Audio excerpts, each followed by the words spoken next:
ஆண்டவராய் இயேசு கிறிஸ்துவின் நாமத்தினால் உங்களை எல்லாரையும் அன்போடு வாழ்த்தி வரவேற்கிறேன். கர்த்தர் நல்லவர், அவர் கிருபை என்றும் உள்ளது. ஆமென். நாங்கள் ஒரு வேத பகுதியை வாசிக்க போகிறோம். அந்த வேதத்துக்கு ஆதாரமாய் நாங்கள் திருப்பிக் கொள்வோம். ஆதியாகமம் 2ஆம் அதிகாரம் 6வது 7வது வசனத்தை வாசிக்க கேட்போம். அப்பொழுது மூடுபனி பூமியிலிருந்து எழும்பி பூமியெல்லாம் நினைத்தது. தேவனாகிய கர்த்தர் மனுஷனை பூமியின் மண்ணினாலே உருவாக்கி ஜீவ சுவாசத்தை அவன் நாசியிலே ஊதினார். மனுஷன் ஜீவாத்மாவானான். ஓகே, இன்றைக்கு ஒரு தலையங்கத்தை இந்த இதுக்கு போட்டுக்கொள்வோம். தேவனோடு இருக்கிற ஐக்கியம், இல்லாவிட்டால் தேவனுடைய ஐக்கியத்தை, தேவனுடைய உறவை கட்டி எழுப்புங்கள். சரியா? இந்த தலையங்கத்துக்கு கீழாக நாங்கள் பார்க்க போகிறோம். இந்த இடத்த வசனத்தை கவனிச்சிங்களால், அப்பொழுது மூடுபனி பூமியில் இருந்து எழும்பி பூமியை நனைத்தது. வேதம் சொல்லுவது, தேவனாகிய கர்த்தர் மனுஷனை பூமியின் மண்ணில இருந்து என்ன செய்யறார்? உருவாக்குறார். கவனிக்கிறீங்களா? பாத்தீங்களா? இந்த பூமிய முதல் மண்ணை நினைக்குது. நினைச்ச உடனே நினைஞ்ச அந்த ஈரத்தில மனிதன் என்ன செய்யறான்? உருவாக்கப்படுகிறான். பாருங்க, நனையுது நிலம், நிலம் நனையுது. அந்த நனைஞ்ச உடனே அதை சுகமா என்ன செய்யலாம்? வேலை செய்யலாம். என்ன அப்படியே மண்ணில இருந்து எடுத்து மனிதனை உருவாக்குற சரியான சுகமா இருந்தது. அது இங்க என்னத்தை காட்டுதுன்னா, ஆவியானவருடைய பிரசனமும் ஆவியானவருடைய மழையும் நம்ம நினைக்கும் போது, இல்லாவிட்ட நம்மை மூடும் போதுதான் ஒரு உருவாக்குதல் வரும். தேவ பிரசனம் நம்மை ஆளுகை செய்யும் போது, வேதத்தை வாசிக்கும் போது என்ன செய்வார்? இயேசு கிறிஸ்து நம்ம உருவாக்குவார். வேத வசனம் என்ன செய்யும்? உருவாக்கும். அப்ப தேவ பிரசனம் ஆவியானவர் நம்ம நினைச்சாத்தான் வார்த்தை நம்ம என்ன செய்யலாம்? என்ன செய்யும்? உருவாக்கும். அப்ப உருவாக்காமல் நாம என்ன செய்யலாம்? முடியாது. நல்ல ஒரு உறவுக்குள்ள வர முடியாது. ஒவ்வொரு நாளும் அந்த மனிதன் கிறிஸ்தவம் உருவாக்கப்பட்டு கொண்டிருக்கணும். ஒவ்வொரு நிலையும் உருவாக்கப்பட்டு கொண்டிருக்கும். உருவாகி விட்டான் என்றல்ல, உருவாக்கப்பட்டு கொண்டே இருக்க வேண்டும். அப்ப தேவனுடைய வார்த்தை மனிதனை உருவாக்குது. அந்த உருவாக்குதலுக்கு ஆவியானவருடைய மழை என்ன செய்யுது? பெய்யுது. ஆவியானவருடைய துணை இல்லாமல் வேதத்தை நீங்க புரிஞ்சு கொள்ள முடியவே முடியாது.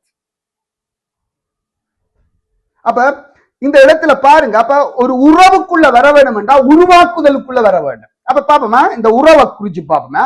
கவனிங்க, தகப்பன் தாய் பிள்ளை என்ற ஒரு உறவு, பிள்ளைகள் பெற்றோரோடு ஒரு உறவு, மற்றது கணவன் மனைவி என்ற ஒரு உறவு, நண்பர்கள் என்ற உறவு.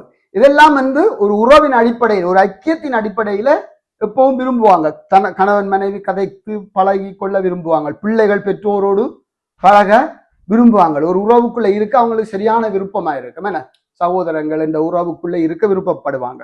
அந்த உறவை, அந்த ஐக்கியத்தை அவங்க நாடுவாங்க, விருப்பப்படுவாங்க. அது அவர்களுக்கு முக்கியமா இருக்கும். அதே போல நம்மை உருவாக்கினவருக்கும் அந்த உறவு முக்கியமா இருக்கு.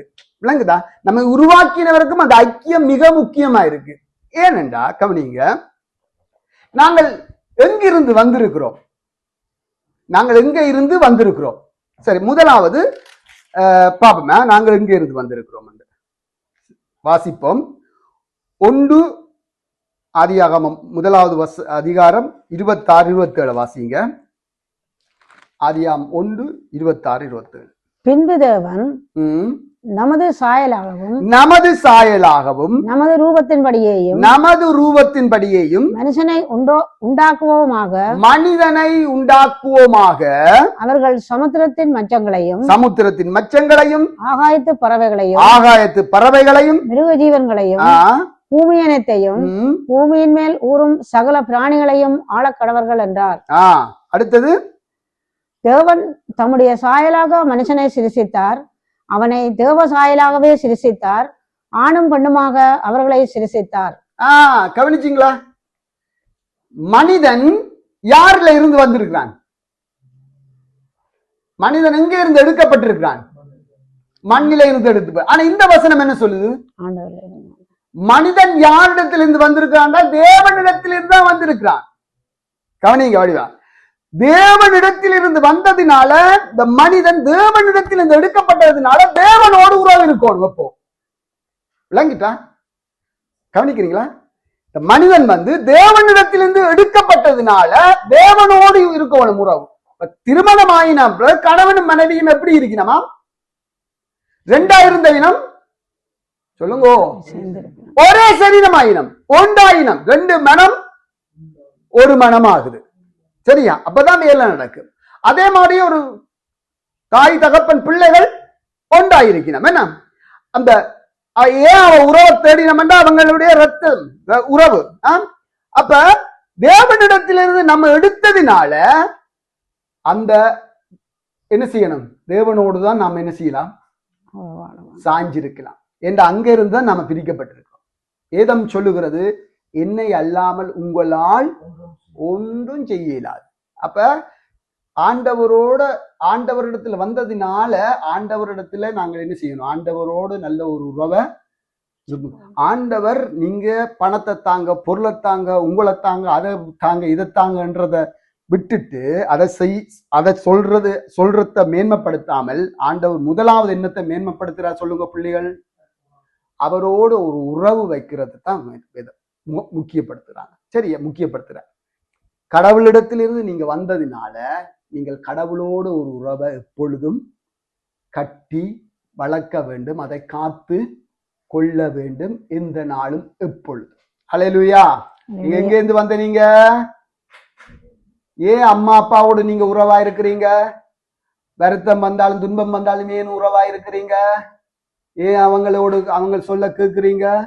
ஏன் அவங்களுக்கு கீழ்ப்படுகிறீங்க? ஏன் அவங்களோட கதைக்கிறீங்க? சொல்லுங்கோ, உங்களோட கதைக்கிறேன். அவங்களிடத்துல இருந்து நீங்க என்ன செஞ்சிருக்கீங்க? வந்திருக்கிறீங்க. அதனால அவங்களோட என்ன செய்றீங்க? நாடுறீங்க. விளங்கிட்டுதோ? உங்களோடு சேர்ந்து யார் வந்தது? பூமியில உங்கள் சகோதரங்க வந்திருக்கிறாங்க. அதனால அவங்களோட நீங்க என்ன செய்றீங்க? உறவு வச்சிருக்கிறீங்க, ரத்த சம்பந்தம். இப்ப இந்த வசனத்தின்படி நாங்க எல்லாரும் யாரிடத்திலிருந்து வந்திருக்கிறோம்? தேவனிடத்தில் வந்திருக்கிறோம். நாங்க என்னத்தை அதிகமா விரும்புவோம் தெரியுமா? என்னத்தை விரும்புவீங்க? அதிகமா விரும்புவீங்க யார? கணவன் மனைவி உறவு, சகோதரம், தாய் தகப்பன் உறவைத்தான் இந்த நேரம் கட்டணிப்பீங்க. ஆனா முதல் என்னத்தை கட்டுங்க? தேவனோடு உறவை கட்டினீங்களா இந்த உறவு உங்களுக்கு பெஸ்டா இருக்கு. அந்த உறவு துண்டிக்கப்பட்ட அந்த உறவுல பாதிப்பு வந்தா இந்த உறவு உங்களுக்கு எப்பவும் பாதிப்பத்தான் இருக்கு. இந்த உறவை பெஸ்ட் ஆகுங்க. இந்த உறவுல நல்ல சீர்பட, இந்த உறவை எப்படி எல்லாம் கட்டி காத்து அதை எப்படி பெரிய மாளிகை ஆக்க வேண்டும் என்று நினைங்க. இந்த உறவு கட்டப்பட்டு கொண்டு வரும். இந்த உறவுல நீங்க கட்டப்படாம விட்டு கொண்டு இருந்தீங்களா இந்த உறவு உடைஞ்சு கொண்டு நிற்கும். விளங்கிட்டுதான்? ஆட்டோமேட்டிக்கா உங்களை தேடுவாங்க, உறவை பலப்படுத்த நிற்பாங்க. நீங்க இந்த உறவிலின் முதலாவது என்ன செய்யணும்?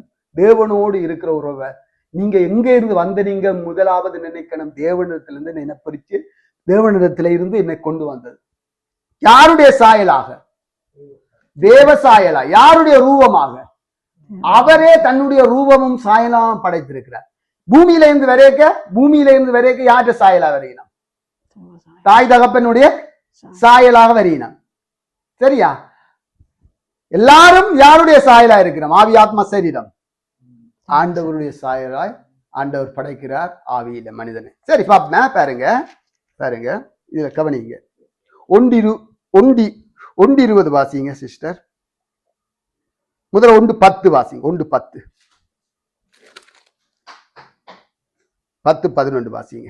தேவன் வெட்டாந்திரைக்கும் பூமி என்றும் சேர்ந்த ஜலத்துக்கு சமுத்திரம் என்றும் பெயரிட்டார். தேவன் அது நல்லதென்று கண்டார். அப்பொழுது தேவன் பூமியானது புல்லையும், கவனிங்க, பூமியானது புல்லையும் விதையையும் பிறப்பிக்கும் பூண்டுகளையும் பூமியின் மேல் தங்கள் விதையுடைய கனிகளை தங்கள் சாதியின்படியே கொடுக்கும் கனி விருட்சங்களையும் முளைப்பிக்க கடவதென்றார். நிமிந்து பாருங்க ப்ளீஸ். இந்த புல்லு மரம் பூண்டு எல்லாம் இருக்குல்ல, அது எங்க இருந்து வந்தது? எது ஜெனிபிக்க அதான் பிறக்கிறதுன்னு சொல்றதா? எது பிறக்க சொன்னது? எதுல இருந்து வர சொன்னவர் ஆண்டவர்? மண்.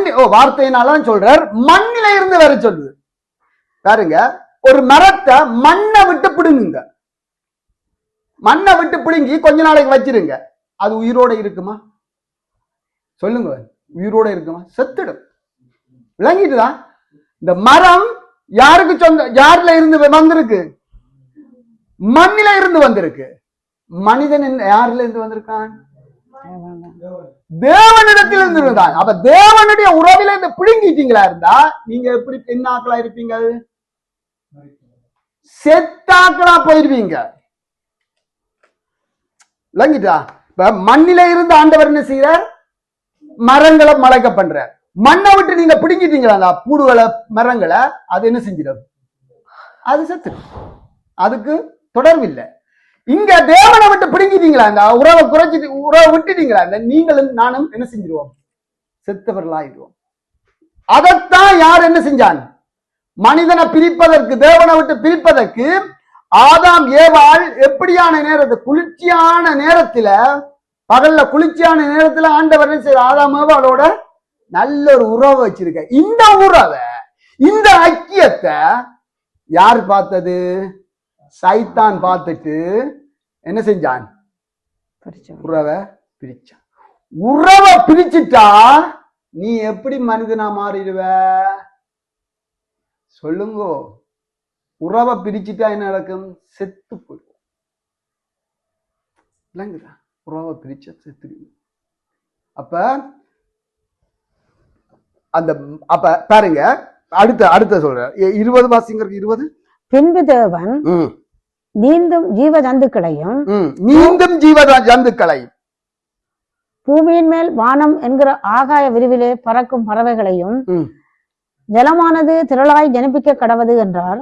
சரி, பாருங்க, மீன்களை பார்ப்போமா? பறவைகளை விட்டுட்டு, பறவைகள் எதற்காக சொன்னதுன்னு எனக்கு தெரியல. மீன்களை பார்த்தீங்களா? மீனை எடுத்து வெளியில வையுங்க, வாழுமா? வாழுமா? வாழாது. தண்ணியை விட்டு மீன் என்ன செய்யலாது? பிரிக்கலாது.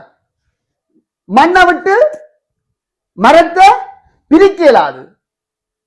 நம்ம விட்டு தேவனை பிரிக்க கூடாது. அப்ப எவ்வளவு மரம் தன்னுடைய வேர்களால பூமிக்குள்ள இன்னும் விட்டு ஸ்ட்ராங்கா நிக்குதோ, அதே போல தேவ பிள்ளைகளும் தங்களுடைய வேர்களை என்ன செய்யணும்? எங்கெல்லாம் விடணுமோ தேவனுக்குள்ள அங்கெல்லாம் விட்டு ஸ்ட்ராங்கா கடவுளுக்குள்ள இருக்கணும். என்னத்துல? தேவ உறவில்லை. தேவ உறவை எதுவும் பிரிய கூடாது. நீங்க நல்லா வேலை செய்யறீங்க, சம்பாதிக்கிறீங்க, சகலதும் செய்யறீங்க, சுகம் பலம் எல்லாம் தாரார் தேவன். அதே போல தேவனோடு இருக்கிற உறவிலும் என்ன செய்யணும்? நல்லொரு இறுக்கமா இருக்கணும். அல்லேலூயா. முதலாவது உறவு எங்க உடையது தெரியுமா? செப வாழ்க்கை. தெசலோனிக்கேயருக்கு பவுல் சொல்லுகிறார், இடைவிடாமல் செபிங்க. நீங்கள் செப வாழ்க்கைய முதலாவது நீங்க உடைச்சிங்களா இருந்தா உறவு முதல் உடைபடும். சரியா? எங்களுடைய ஐக்கியம் ஒரு வாசிப்போமா? எங்களுடைய ஐக்கியம் யாரோட இருக்கு? 2 கொரிந்தியர் கடைசி அதிகாரம் எடுத்துக்கொள்ளும். 2 கொரிந்தியர் கடைசி அதிகாரத்துல கடைசி வசனம். கர்த்தராகிய இயேசு கிறிஸ்து சொல்லிட்டு 14 அதிகாரம் 13-14. ஓகே, 13-14 வசனம் வாசிங்க. கர்த்தராகிய இயேசு கிறிஸ்துவினுடைய கிருபையும் தேவனுடைய அன்பும் பரிசுத்த ஆவியினுடைய ஐக்கியம் உங்கள் அனைவரோடும் கூட இருப்பதாக. பாத்தீங்களா? ஐக்கியம் நீங்க என்ன செய்யணும்? சபை பரிசுத்த ஆவியானவரோட நல்ல ஒரு ஐக்கியம் இருக்கணும். ஆண்டவர் சொல்லுறார், கொரிந்தியர்ல 1 கொரிந்தியர்ல இருக்குது. என்ன செய்யறாங்க? இஸ்ரவேல் ஜனங்கள் பலிபீடத்திலே இருக்கிறத புசிக்கிறாங்களாம். பலி செலுத்தினத்தை புசிக்கிறாங்க. அந்த பலிபீடத்தோட நல்ல ஐக்கியமா இருக்கிறாங்க. நீங்க என்னத்துல இருந்து எடுத்து சாப்பிட்றீங்களோ அதோட நீங்க என்ன செய்யறீங்க? ஐக்கியம். பாருங்க, நீங்க ஒரு ஃப்ரெண்ட்ஸோட நல்லா பழகிட்டு அவங்களோட சாப்பிட போங்க, என்ன அதை காட்டுது? ஒரு உறவைத்தானே காட்டுது. இப்ப நீங்க ஒரு வீட்டுக்கு போய் நல்லா அவங்களோட பழகுறீங்க, என்னத்தை காட்டுது? ஒரு என்ன அந்த பழக்கத்தோடு அந்த சாப்பாடுல அந்த இல்லாட்டி உடுப்பு கொடுக்குறது ஏதோ ஒன்றுல என்ன காட்டுதுன்றா உங்களோட உறவை காட்டுது. அதே மாதிரி இஸ்ரவேல் ஜனங்களும் பலிபீடத்தோட நாங்க உறவு கொள்றோம் என்றத பலியை சாப்பிடுறது பலிபீடத்துல நாங்க உறவு. அதே மாதிரி ஆண்டவர் சொல்லுகிறார், அந்நியரும் என்ன செய்யறாங்க? பேய்களோடு ஐக்கியமா இருக்கிறாங்க. ஏனென்றா அதுகளுக்கு படைத்ததுகளை அதை சாப்பிடுறபடினால் பேய்களோடு ஐக்கியமா இருக்கிறாங்கன்னு சொல்ல. அப்ப இங்க பாத்தீங்களா, முதலாவது உறவு எங்க உடைக்கப்படும் என்றால் ஜெப வாழ்க்கையை நீங்க குறைக்கும் போது. இரண்டாவது, நீங்க இதுக்கெல்லாம் வேத வசனங்கள் இருக்குது. அடுத்த இரண்டாவது எங்க உடைக்கப்படுது என்றால் நீங்கள் வேதத்தை படிக்காமல் விடும்போது, வேத வாசிப்பை விடும்போது உங்களுடைய உறவு உடைக்கப்படும். ஏனென்றால் தேவன் ஜெபத்தின் மூலமாய் வேத வாசனத்தின் மூலமாய் உங்களோடு எப்பொழுதும் என்ன செய்வார்? பேசுவார். நீங்க என்ன செய்வீங்க? உங்களோட மனுஷனோட கதைக்காம இருப்பீங்களா? எத்தனை நாளை கதைக்காம இருப்பீங்க? பிள்ளைகளோடு எத்தனை நாளை கதைக்காம இருப்பீங்க? சொல்லுங்க. சரி, மனுஷனை விடுங்க, புள்ளி எடுங்க, கதைக்காம இருப்பீங்களா? அம்மாவை எடுங்க, கதைக்காம இருப்பீங்களா? அப்பாவை எடுங்க, கதைக்காம இருப்பீங்களா? சகோதரத்தை எடுங்க, கதைக்காம இருப்பீங்களா? கிழமைக்கு ஒருக்காவது கதைப்பீங்களா? என்னத்த ஏன் கதைக்கிறீங்க? ஏன் கதைக்கிறீங்க? எனக்கு டைம் இல்லை, சும்மா கதைப்போம் கதைக்கிறீங்க. ஒரு உறவு என்ன? ஒரு உறவைத்தானே காட்டுது. அதே போல நீங்கள் ஜெபிக்காவிட்டால் தேவனிடத்திலிருந்து எடுக்கப்பட்டவர்களா என்று யோசிக்கணும். நீங்கள் தேவனிடத்திலிருந்து எடுக்கப்பட்டவர்கள். அல்லேலூயா. நான் சொல்லுகிறேன், உங்களுக்கு சந்தேகமா இருந்தாலும் நீங்கள் தேவனிடத்திலிருந்து எடுக்கப்பட்டவர்கள். ஏனென்றால் உங்களுக்குள்ள ஆவி இருக்கு, ஆத்மா இருக்கு, சரீரம் இருக்கு. அதனால நீங்க என்ன செய்யணும்? தேவனிடத்தில் இருந்து எடுக்கப்படுகிறதுனால் நீங்கள் எப்படி சகோதரர் இல்லாவிட்டால் சொந்தம் பந்தம் இந்த உறவுக்குள்ள போறீங்களோ, நண்பர்கள், சரி அதுகளை விட்டாலும் நண்பர்கள் இந்த உறவுக்குள்ள பெறுவீங்களா? இந்த உறவை தள்ளிட்டாங்க. அப்படி ஒரு உறவு கொள்ள விரும்புற நீங்க முதலாவது நினைக்க நீங்க யாரிடத்தில் வந்து நீங்கள் என்றால் தேவனிடத்தில் இருந்து. அப்ப அந்த தேவனிடத்துல ஆண்டவர் கேட்கிறது, நீ அது செய், இது செய், அதை புடுங்கு, இதை புடுங்கன்றதெல்லாம் அங்கால வைங்க. முதல் தேவனோடு நல்ல ஒரு உறவை, அப்பா பிதாவை என்ற ஒரு நல்ல ஒரு உறவைத்தான் ஆண்டவர் விரும்புகிறார். அடுத்தது நீங்க பாத்தீங்களா என்றால் உறவு கொள்ளுகிறவன் எல்லாரையும் மன்னிப்பான். சரியா? மன்னிக்கிற உறவு கொள்ளுகிறவன் மன்னிப்பான். சரியா? அடுத்தது நான்காவது நினைக்கிறேன். நான்காவது, உறவு கொள்ளுகிறவன் கீழ்ப்படிவான். ஆபிரகாம் கீழ்ப்படிந்தான். அவன் தேவனோடு நல்ல ஒரு உறவில இருந்தான். விசுவாசிக்கிறான், தேவனை கீழ்ப்படுகிறான். அப்ப இந்த காரியங்கள் எங்களை விட்டு நீங்கும் போது தேவனோடு இருக்கிற உறவை என்ன செய்யும்?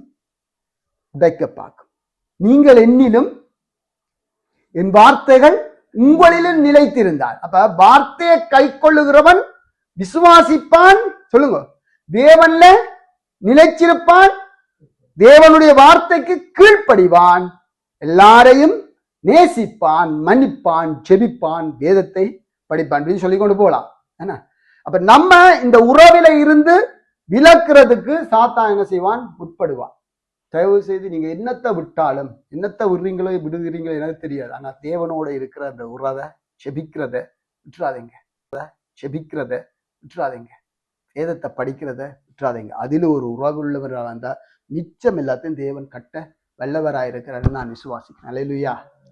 அப்பா பிதாவே, இந்த கூப்பிடுற அந்த உறவை ஒவ்வொரு நாளும் வளர்த்து கொள்ளுங்க. அல்லேலூயா. கவனிங்க. அப்ப உறவில இருந்து நாங்கள் விரிசல் அடைஞ்சு தச்சலமா விழுந்துட்டோம் என்றால் திரும்பவும் அந்த உறவுக்குள்ள திரும்ப வேண்டும். அதை தேவன் விரும்புகிறார். அதான் மனம் திரும்புதல். பாருங்க, கெட்ட குமாரன் என்ன செஞ்சான்? தகப்பனை விட்டு போயிட்டான். என்ன?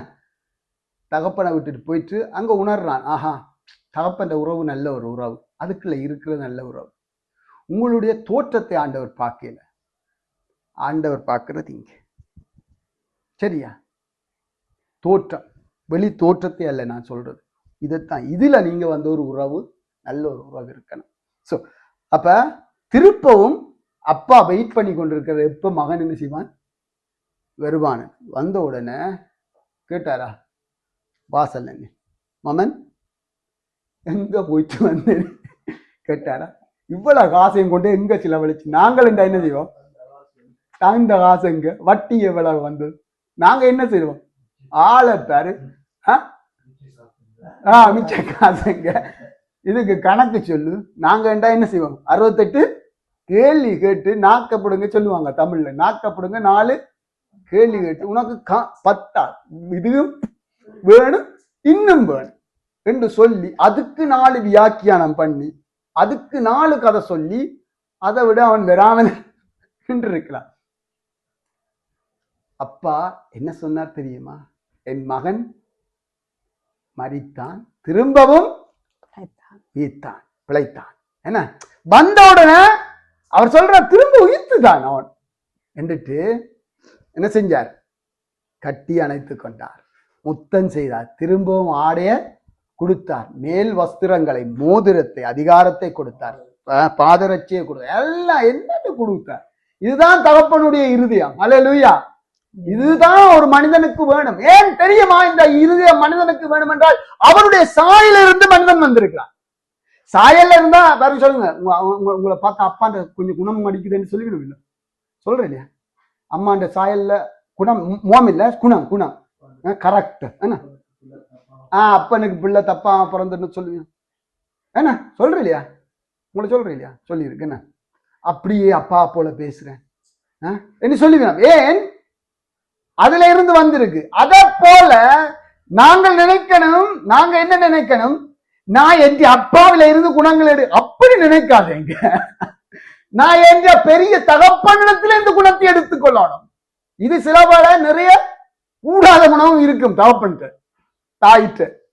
ஆனா ஒரு கூடாத குணமும் இல்லாத குணம், எல்லா நல்ல குணம் யாரிடத்தில் இருக்கு, தேவனாகிய குணத்தால், என் தேவனாகிய கர்த்தர் அவர்கிட்ட இருக்கிற குணத்தை என்ன செய்யணும், எங்கள்ட கொண்டு வரணும். அது நாங்களா செய்யலாது, நாங்களா செய்யலாது. பனி என்ன செய்யணும், அந்த பனி துளிகள் எங்களை நினைக்கணும். நினைக்கும் போதுதான் உருவாக்கம் நடக்கும். நீங்க உருவாக்கப்பட வேண்டும் என்றால் அனுதினமும் ஆண்டவருடைய வார்த்தையில நினையுங்க. யோவான் சொல்லுகிறார் 1 யோவான்ல, எங்களுடைய ஐக்கியம் பிதாவோடும் குமாரனுடைய இயேசுவோடும் இருக்காம். பாத்தீங்களா, அதனாலதான் அவர் எழுதி தள்ளிவிட்டார், எல்லாம் அன்புதான்.